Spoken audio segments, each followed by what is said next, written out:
नमस्कार दोस्तों, कैसे हैं आप लोग। मेरा नाम सौरभ कुमार है और मैं आप लोग को यहाँ पर संक्षिप्त इतिहास एनसीईआरटी सार संग्रह क्लास से फुटबॉल पढ़ा रहा हूँ, जो कि आपका वन लाइनर है। इस किताब से हम लोग पढ़ने जा रहे हैं चैप्टर नंबर 48। तो चैप्टर नंबर 48 का आज हम पार्ट नंबर 2 पढ़ेंगे। ठीक है, पार्ट नंबर बी होगा आज। तो चैप्टर नंबर 48 का जो नाम है स्वतंत्र भारत, अध्याय 48 स्वतंत्र भारत का पार्ट नंबर 2 पढ़ेंगे। तो चलिए स्टार्ट करते हैं पार्ट नंबर 2 को।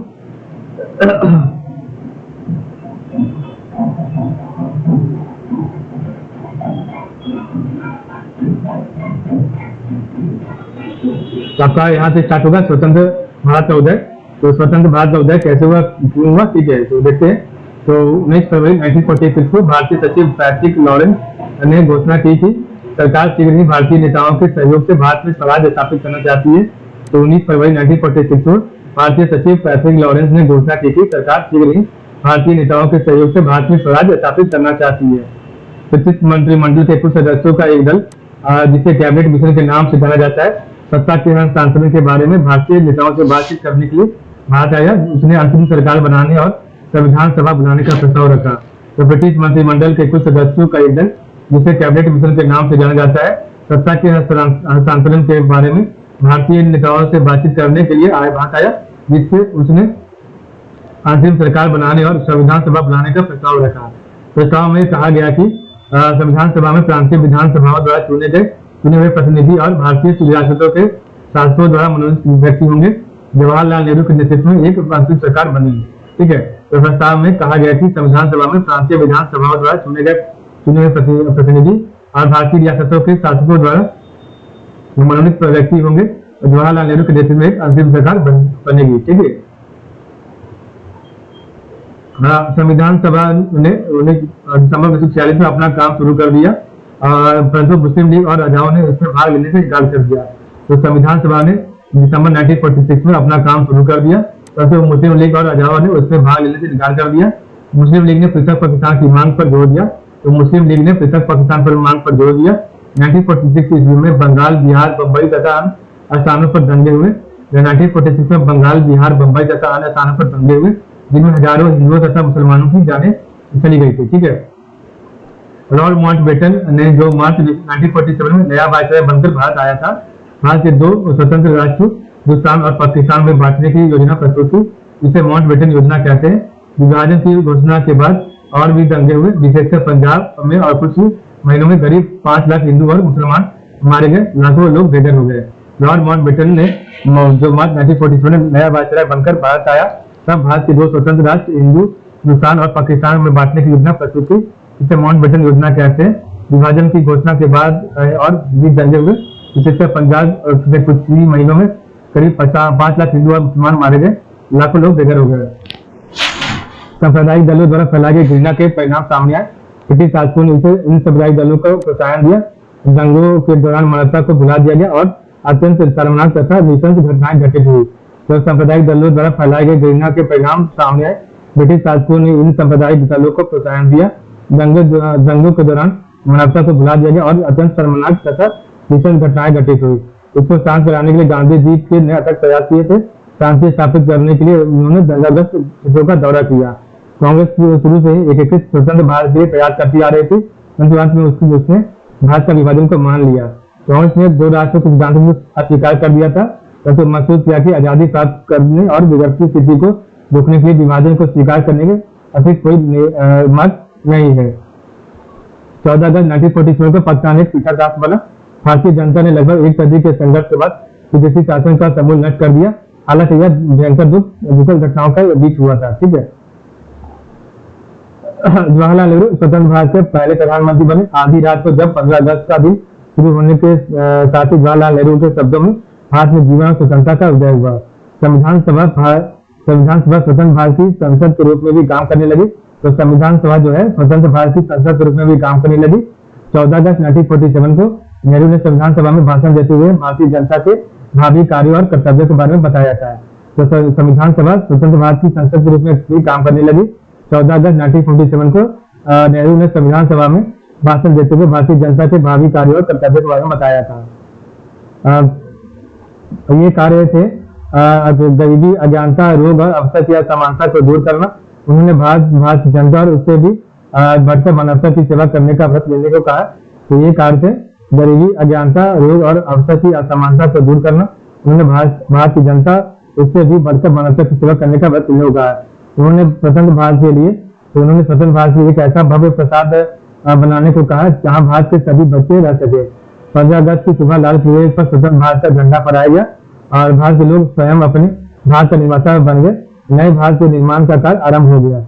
उन्होंने स्वतंत्र भारत के लिए एक ऐसा भव्य प्रसाद बनाने को कहा जहां भारत के सभी बच्चे रह सके और 15 अगस्त की सुबह लाल किले पर स्वतंत्र भारत का झंडा फहराया गया और भारत के लोग स्वयं अपने भारत के निर्माता बन गए। नए भारत के निर्माण का कार्य आरंभ हो गया। भारत एक स्वतंत्र भारत को जिस मार्ग पर आगे बढ़ना था वह आजादी के संघर्ष के दौरान ही निश्चित हुआ था। आजादी की लड़ाई भारतीय जनता को प्रभुत्व संपन्न बनाने के उद्देश्य से लड़ी गई थी। ठीक है, तो स्वतंत्र भारत को जिस मार्ग पर आगे बढ़ाना था वह आजादी के संघर्ष के दौरान ही निश्चित हुआ था और आजादी की लड़ाई भारतीय जनता को प्रभुत्व संपन्न बनाने के उद्देश्य से लड़ी गई थी। यह लड़ाई एक ऐसा जनतंत्र स्थापित करने के लिए थी जिसमें सारी सत्ता समूची जनता के हाथों में थी, न कि किसी एक या दूसरे समूह के हाथों में। भारत में विभिन्न धर्मों के मानने वाले, विभिन्न भाषाओं बोलने वाले, विभिन्न रीति रिवाजों का अनुसरण करने वाले लोग थे। यद्यपि देश में विभेद पैदा करने वाले सांप्रदायिक दलों जैसे तत्व मौजूद थे। तो भारत में विभिन्न धर्मों को मानने वाले, विभिन्न भाषाएं बोलने वाले और विभिन्न रीति रिवाजों का अनुसरण करने वाले लोग थे। यद्यपि देश में विभेद पैदा करने वाले सांप्रदायिक दलों के जैसे तत्व मौजूद थे, परंतु आजादी के आंदोलन को किसी एक या दूसरे समुदाय का आंदोलन बनाने में उन्हें सफलता नहीं मिली। इस प्रकार राष्ट्रीय आंदोलन एक धर्मनिरपेक्ष आंदोलन था। प्रत्येक नागरिक को अपने धर्म का पालन करने का अधिकार दिया गया, किसी भी धर्म का कोई विशेष स्थान नहीं दिया गया। धर्मनिरपेक्षता प्रत्येक जनतांत्रिक आंदोलन का अभिन्न अंग होती है। तो धर्मनिरपेक्षता प्रत्येक जनतांत्रिक आंदोलन का अभिन्न अंग होती है। जनतंत्र में सब नागरिक बराबर होते हैं, अर्थात सबके समान अधिकार होते हैं। राष्ट्रीय आंदोलन ने एक न्यायोचित समाज की स्थापना के लिए भारतीय समाज के पुनर्निर्माण का लक्ष्य अपने सामने रखा था और यह लक्ष्य समाजवादी विचारों को प्रसार के साथ अधिक स्पष्ट हो गई। तो राष्ट्रीय आंदोलन ने एक न्यायोचित समाज की स्थापना के लिए भारतीय समाज के पुनर्निर्माण का लक्ष्य अपने सामने रखा था और यह लक्ष्य समाजवादी विचारों के प्रसार के साथ अधिक स्पष्ट हो गई थी। इस लक्ष्य की प्राप्ति हेतु स्वतंत्र भारत को समाज में व्यापक असमानताओं को दूर करने के लिए, तेजी से आर्थिक विकास करने के लिए और आर्थिक शक्ति के संकेंद्रण को रोकने के लिए कड़ा संघर्ष करना पड़ा था। राष्ट्रीय आंदोलन ने राष्ट्रीय अंतर्राष्ट्रीय संबंधों के विषय में एक नई नीति बनाई थी। यह सभी लोगों की समानता के सिद्धांत पर आधारित थी। राष्ट्रीय आंदोलन ने जो है अंतर्राष्ट्रीय संबंधों के विषय में एक नई नीति जो है बनाई थी।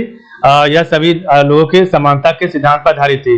इसका अर्थ यह था कि स्वतंत्र भारत उन सभी लोगों को सहयोग देगा जो राष्ट्रीय स्वाधीनता के लिए लड़ रहे हैं। राष्ट्रीय आंदोलन का दृढ़ विश्वास था कि स्वतंत्रता अविभाज्य है और जब तक प्रत्येक एक देश स्वतंत्र नहीं होता तब तक किसी भी देश को स्वतंत्रता सुरक्षित नहीं है। भारत ने शांति की नीति पर जोर दिया क्योंकि शांति से रहने पर ही पुनर्निर्माण का कार्य हो सकता है, विश्व बंधुत्व की भावना का विकास किया जा सकता है। शांति की नीति इस विश्वास पर भी आधारित है कि विश्व के सभी आम लोगों के हितों में कोई विरोध नहीं है। इस तरह आजादी और शांति स्वतंत्र भारत की विदेश नीति का आधार बन गई। तो शांति की नीति इस विश्वास पर आधारित है कि विश्व के सभी आम लोगों के हितों में कोई विरोध नहीं है और इस तरह आजादी और शांति स्वतंत्र भारत की विदेश नीति का आधार बन गई। इन सिद्धांतों से प्रेरित होकर भारत की जनता ने 1947 ईस्वी में एक स्वतंत्र राज्य की जीवन यात्रा आरंभ की थी। तो इन सिद्धांतों से प्रेरित होकर भारत की जनता ने 1947 ईस्वी में एक स्वतंत्र राज्य की जीवन यात्रा आरंभ की थी। ठीक है,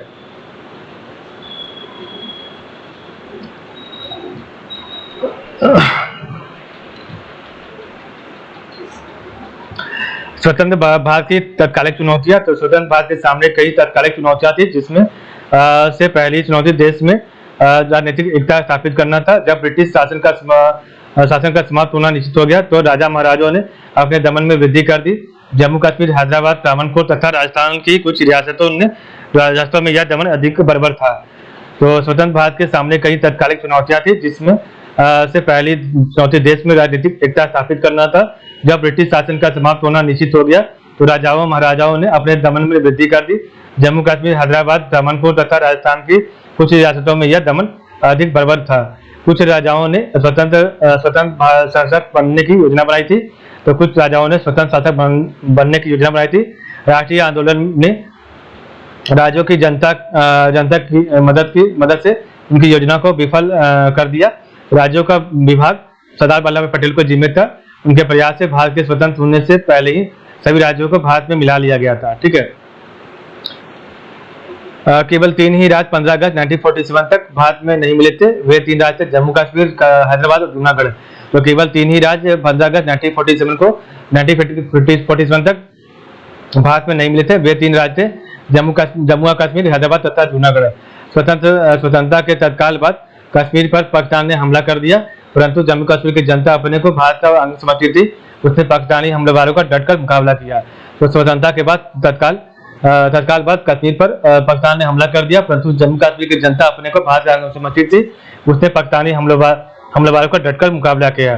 पाकिस्तानी हमलावरों को मार भगाने के लिए भारतीय सेना वहां भेजी गई। जूनागढ़ का नवाब पाकिस्तान भाग गया और फरवरी 1948 में जूनागढ़ की जनता ने भारत में मिल जाने का पक्ष में मत दिया था। हैदराबाद के निजाम ने मान लिया कि जनता के प्रतिनिधियों द्वारा बनाई गई एक सरकार भारत में मिल जाने के बारे में फैसला करेगी, मगर उसने इस दिशा में कोई ठोस कदम नहीं उठाए। इसके विपरीत उसने हथियारबंद धर्मांधों को जनता पर जुल्म करने के लिए उकसाया। सितंबर 1948 में भारतीय सैनिक सिकंदराबाद में घुसे और निजाम ने आत्मसमर्पण कर दिया। बाद में यह राज्य भारत में मिला लिया गया। तो हैदराबाद के निजाम ने मान लिया कि जनता के प्रतिनिधियों द्वारा बनाई गई एक सरकार भारत में मिल जाने के बारे में फैसला करेगी, मगर उसने इस दिशा में कोई ठोस कदम नहीं उठाया। इसके विपरीत उसने हथियारबंद धर्मांधों को जनता पर जुल्म करने के लिए उकसाया। सितंबर 1948 में भारतीय सैनिक सिकंदराबाद में घुसे और निजाम ने आत्मसमर्पण कर दिया। बाद में यह राज्य भारत में मिला लिया गया। फ्रांसीसी शासन के अंतर्गत पांडिचेरी, कराईकल, यनम, माहे तथा चंद्रनगर और पुर्तगाली शासन के अंतर्गत गोवा, दमन द्वीप तथा दादर व नगर हवेली में भी आजादी के आंदोलन का और शेष भारत के साथ मिल जाने का लंबा इतिहास है। तो फ्रांसीसी शासन के अंतर्गत पांडिचेरी, कराईकल, यनम, माहे तथा चंद्रनगर और पुर्तगाल शासन के अंतर्गत जो है आपका गोवा, दमन द्वीप तथा दादरा नगर हवेली में भी आजादी के आंदोलन का शेष भारत के साथ मिल जाने का लंबा इतिहास है। परंतु इन क्षेत्रों में विदेशी शासन का अंत भारत के स्वतंत्र होने के कई वर्ष बाद हुआ। फ्रांस के भारतीय उपनिवेशों में आजादी के लिए संघर्ष काफी पहले आरंभ हो गया था, परंतु द्वितीय विश्व युद्ध के बाद यह ज्यादा तीव्र हो गया था। 1948 ईस्वी में माहे में विद्रोह हुआ और प्रशासन ने समर्पण कर दिया। तो 1948 ईस्वी में माहे में विद्रोह हुआ और प्रशासन ने समर्पण कर दिया। 1949 ईस्वी में चंद्रनगर भारत में मिला लिया गया 1949 में। और 1954 ईस्वी में फ्रांस द्वारा शासित क्षेत्रों की जनता ने भारी बहुमत से भारत में मिलने का फैसला किया। तब भारत और फ्रांस के बीच एक समझौता हुआ जिसके अंतर्गत सभी फ्रांस शासित क्षेत्र भारत में मिला लिए गए। 1944 ईस्वी में फ्रांस द्वारा शासित क्षेत्रों की जनता ने जो है भारी बहुमत से भारत में मिलने का फैसला किया। तब भारत और फ्रांस के बीच एक समझौता हुआ जिसके अंतर्गत सभी फ्रांस शासित क्षेत्र भारत में मिला लिए गए। पुर्तगाली उपनिवेशों में भी सशस्त्र संघर्ष काफी पहले आरंभ हो गया था, जो 18वीं, 19वीं और 20वीं सदी तक चलती रही। तो पुर्तगाली उपनिवेशों में भी सशस्त्र संघर्ष काफी पहले आरंभ हो गया तथा जो 18वीं, 19वीं और 20वीं सदी तक जारी रही। गोवा में राष्ट्रीय आंदोलन के पिता त्रिस्ताओ ब्रेगेंजा कुन्हा थे। तो गोवा में राष्ट्रीय आंदोलन के पिता त्रिस्ताओ ब्रेगेंजा कुन्हा थे। उन्होंने 1928 में कांग्रेस कमेटी की स्थापना की थी और गोवा के अधीन अनेक स्वाधीनता सेनानियों की यातना दी गई तथा जेलों में डाल दिया गया और उनमें से कुछ को अनेक वर्षों तक पुर्तगाल की जेलों में रखा गया तथा कुछ को अनेक को मृत्युदंड दे दिया गया। ठीक है, तो गोवा में राष्ट्रीय आंदोलन के पिता त्रिस्ताओ ब्रेगेंजा कुन्हा थे। उन्होंने 1928 ईस्वी में कांग्रेस कमेटी की स्थापना की। गोवा के अनेक स्वाधीनता सेनानियों को यातनाएं दी गई थी तथा जेलों में डाल दिया गया था। उनमें से कुछ को अनेक वर्षों तक पुर्तगाल की जेलों में रखा गया और कुछ को मृत्युदंड दिया गया था। 1954 ईस्वी में स्वाधीनता सेनानियों ने दादरा और नगर हवेली को पुर्तगाली शासन से मुक्त करा लिया। 1954 ईस्वी में स्वाधीनता सेनानियों ने दादरा और नगर हवेली को पुर्तगाली शासन से मुक्त करा दिया था। भारत सरकार लंबे समय तक पुर्तगाल की सरकार को समझाती रही कि वह उपनिवेश छोड़ दे। ठीक है, उस समय पुर्तगाल यूरोप का सबसे पिछड़ा हुआ देश था और उस पर एक तानाशाह का शासन था। तो इसके बावजूद उसका अनेक पाश्चात्य देश समर्थन कर रहे थे। अमेरिका भी पुर्तगाल के इस दावे का समर्थन करता रहा कि गोवा पुर्तगाल का एक प्रांत है। ठीक है, 1955 ईस्वी में एक सत्याग्रह आंदोलन आरंभ हुआ। 79 सत्याग्रहियों ने गोवा में प्रवेश किया पुर्तगाली सैनिकों ने उन पर गोलियां चलाई और उनमें से उनके अनेक लोगों को मार दिया गया था। ठीक है। 1955 ईस्वी में एक सत्याग्रह आंदोलन आरंभ हुआ। निहत्थे सत्याग्रही ने गोवा में प्रवेश किया।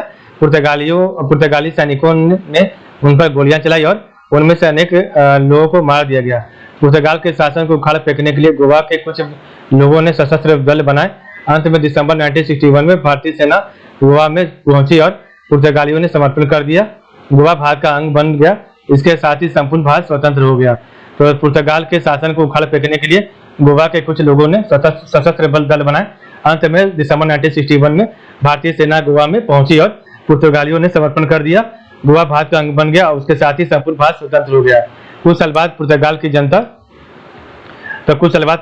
की जनता ने अपने देश की उस तानाशाही को खत्म कर दिया जिसने उनका कई देशों तक दमन किया था। गांधी जी ने आजादी की लड़ाई में भारतीय जनता का अनेक वर्षों तक नेतृत्व किया। इन्हीं के नेतृत्व में भारत ने आजादी की लड़ाई लड़ी और अंत में आजादी प्राप्त की। इसलिए इन्हें राष्ट्रपिता माना जाता है। जिन कार्यों के लिए उन्होंने अपना जीवन अर्पित किया था उनमें से एक प्रमुख कार्य था हिंदू मुस्लिम एकता का कार्य।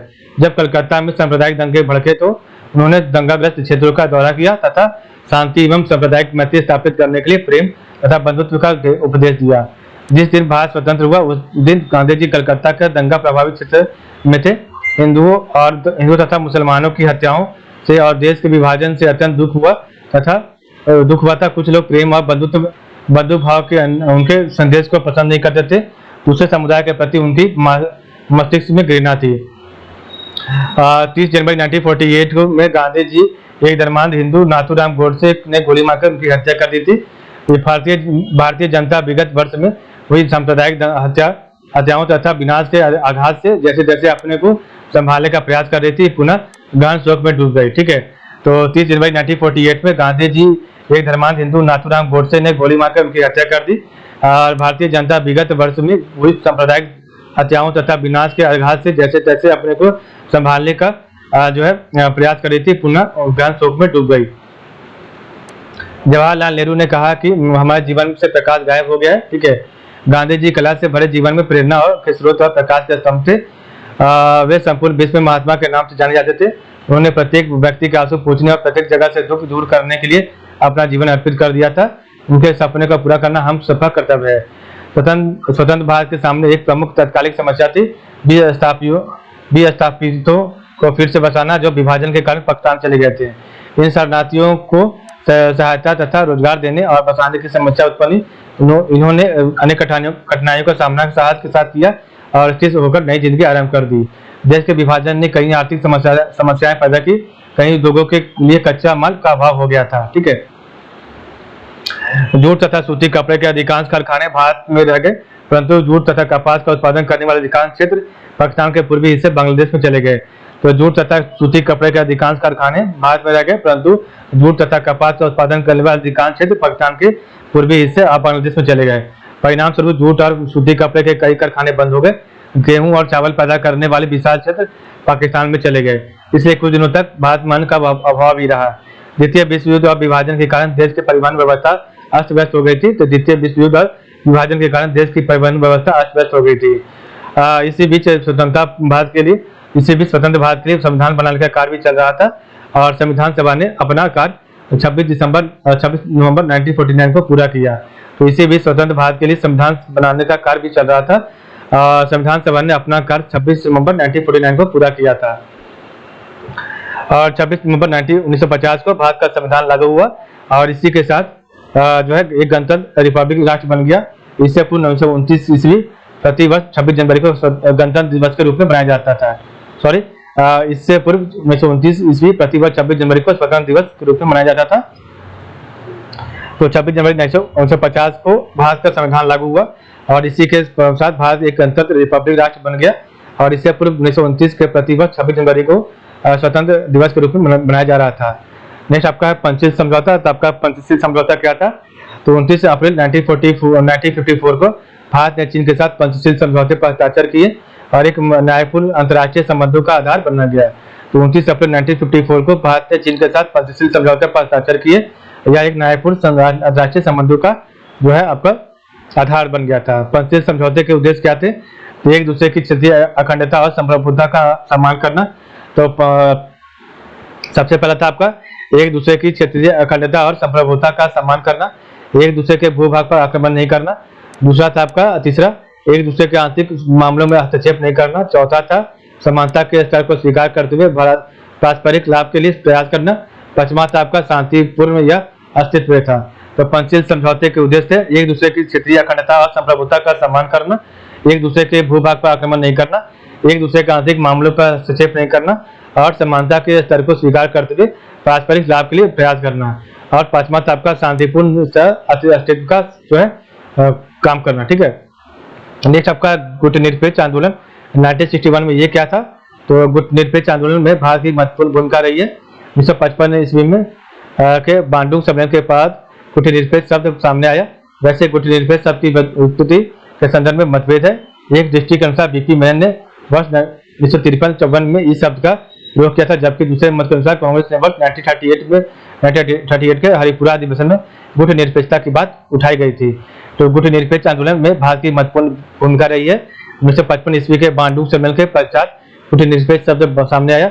वैसे गुटनिरपेक्ष शब्द की व्युत्पत्ति के संदर्भ में मतभेद है। एक दृष्टि के अनुसार बीपी मैन ने वर्ष 1953-54 में इस शब्द का प्रयोग किया था, जबकि दूसरे मत के अनुसार कांग्रेस से वर्ष 1938 के हरिपुरा अधिवेशन में गुटनिरपेक्षता की बात उठाई थी। इसके बाद एशिया तथा अफ्रीका के नवोदित राष्ट्रों ने दोनों ध्रुवों के साथ संयुक्त हुए बिना अपने स्वतंत्र राष्ट्रीय विकास के लिए 1961 ईस्वी में बेलग्रेड में एक सम्मेलन का आयोजन किया। तो इसके बाद एशिया तथा अफ्रीका के नवोदित राष्ट्रों ने दोनों ध्रुवों के साथ संयुक्त हुए बिना अपने स्वतंत्र राष्ट्रीय विकास के लिए 1961 ईस्वी में बेलग्रेड में एक सम्मेलन का आयोजन किया। इसी के साथ गुटनिरपेक्ष आंदोलन का आरंभ हुआ और मार्शल टिटो यूगोस्लाविया के राष्ट्रपति ने इस सम्मेलन का अध्यक्षता किया था। ठीक है, तो इसी के साथ गुटनिरपेक्ष आंदोलन का आरंभ हुआ और मार्शल टिटो यूगोस्लाविया के राष्ट्रपति ने इस सम्मेलन का अध्यक्षता किया था। ठीक है, इस प्रकार हमारा चैप्टर यहाँ पर समाप्त हो गया, लेकिन आपका एक चीज ऊपर छूट रहा था, उस पर पढ़ लेते हैं। तो आपका जो अंतरिम सरकार का जो मंत्रिमंडल था उसमें कौन सा विभाग किसको मिला था? तो जवाहरलाल नेहरू को मिला था कार्यकारी परिषद का उपाध्यक्ष। तो जवाहरलाल नेहरू को कार्यकारी परिषद का उपाध्यक्ष विदेश मामले एवं राष्ट्रमंडल से संबंधित विभाग। तो जवाहरलाल नेहरू कार्यकारी परिषद के उपाध्यक्ष बने थे। विदेश मामले एवं राष्ट्रमंडल से संबंधित मामले सरदार वल्लभ भाई पटेल को गृह सूचना एवं प्रसारण विभाग तथा रियासत संबंधी मामले दिया गया था। तो सरदार वल्लभ भाई पटेल को गृह सूचना एवं प्रसारण विभाग तथा रियासत से संबंधित मामले, बलदेव सिंह को रक्षा विभाग, तो बलदेव सिंह को रक्षा विभाग, जॉन मथाई को उद्योग एवं आपूर्ति विभाग, तो जॉन मथाई को उद्योग एवं आपूर्ति विभाग, चक्रवर्ती राजा गोपालचारी को शिक्षा विभाग, सीएच भाभा को कार्य खान एवं बंदरगाह विभाग, तो सीएच भाभा को कार्य खान एवं बंदरगाह विभाग, डॉक्टर राजेंद्र प्रसाद को खाद्य एवं कृषि विभाग, तो डॉक्टर राजेंद्र प्रसाद को खाद्य एवं कृषि विभाग, आसफ अली को रेल विभाग, जगजीवन राम को श्रम विभाग और लियाकत अली खान को वित्त विभाग। तो आसफ अली को रेल विभाग, जगजीवन राम को श्रम विभाग और आपका जो लियाकत अली खान को वित्त विभाग मिला था। ठीक है, तो जवाहरलाल नेहरू कार्यकारी परिषद के अध्यक्ष उपाध्यक्ष थे। विदेश मामले एवं राष्ट्रमंडल से संबंधित का मामले देखते थे।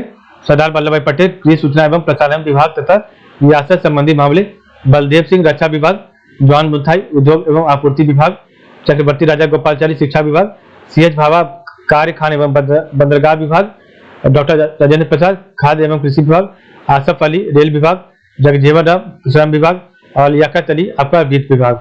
ये आपका चैप्टर यहाँ पर चैप्टर नंबर 48 यहाँ पर कंप्लीट होता है। तो आज के लिए बस इतना ही। आप लोग का बहुत बहुत धन्यवाद।